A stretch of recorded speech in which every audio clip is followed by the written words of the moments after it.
ঢাকার দুহার উপজেলায় জয়পাড়া খালপাড় সরকারি প্রাথমিক বিদ্যালয়ের নবনির্বাচিত ম্যানেজিং কমিটির পরিচিতি সভা অনুষ্ঠিত হয়েছে। রবিবার সকালে উপজেলার জয়পাড়া খালপাড় সরকারি প্রাথমিক বিদ্যালয়ে প্রধান শিক্ষকের কক্ষে এ পরিচিতি সভা অনুষ্ঠিত হয়। অনুষ্ঠানে শুরুতেই জয়পাড়া খালপাড় সরকারি প্রাথমিক বিদ্যালয়ের নবনির্বাচিত ম্যানেজিং কমিটির সদস্যদের ফুল দিয়ে বরণ করে নেন বিদ্যালয়ের ভারপ্রাপ্ত প্রধান শিক্ষক ও নবনির্বাচিত ম্যানেজিং কমিটির সদস্য সচিব মোহাম্মদ আব্দুল লতিফ।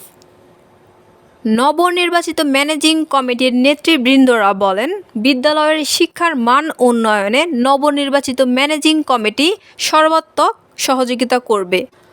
তারা আরও জানান, আগামীতে অভিভাবক সমাবেশ সহ বিদ্যালয়ের নানা কর্মসূচি পালন করা হবে।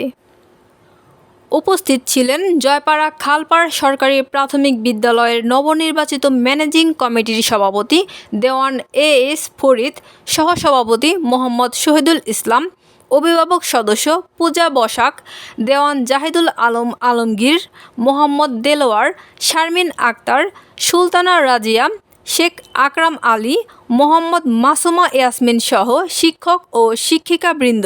বর্তমান সরকার কিন্তু পড়ালেখার প্রতি অনেক জোর দিয়েছে। কারিকুলাম সবগুলো চেঞ্জ করতেছে, বই পুস্তক চেঞ্জ করতেছে।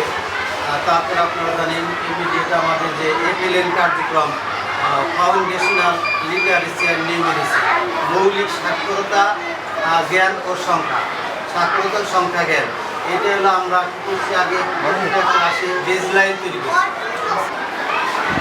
এই বিদ্যালয়ে এমনিতেই অনেক সুনাম রয়েছে, ভালো রেজাল্ট থেকে শুরু করে ব্যবস্থাপনা। তা আমরা এটা ধরে রাখার চেষ্টা করব। শিক্ষার যে বিষয়, এই ব্যাপারটা আমরা মান উন্নয়ন সহ সব কিছু তদারকি করার চেষ্টা করব। এখানে আমরা অনেক যাবত মিটিং চলতেছে, অনেকে বোরিং। এই আমাদের প্রধান শিক্ষক ভারপ্রাপ্ত আব্দুল লতিফ ভাই একটা কথা বলেছেন, আমাদের যে অভিভাবকদের বসার জন্য যে জায়গাটা তৈরি করতে হবে একটা সেট, এটার ব্যাপারে আমরা সর্বোচ্চ চেষ্টা করবো, ইনশাল্লাহ হবে, আমার দৃঢ় বিশ্বাস।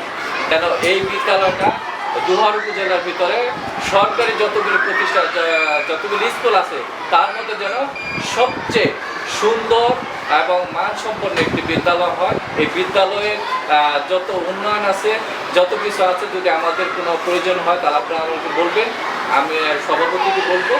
আর লেখাপড়ার মান যেন অক্ষুণ্ণ থাকে, এগুলি আমার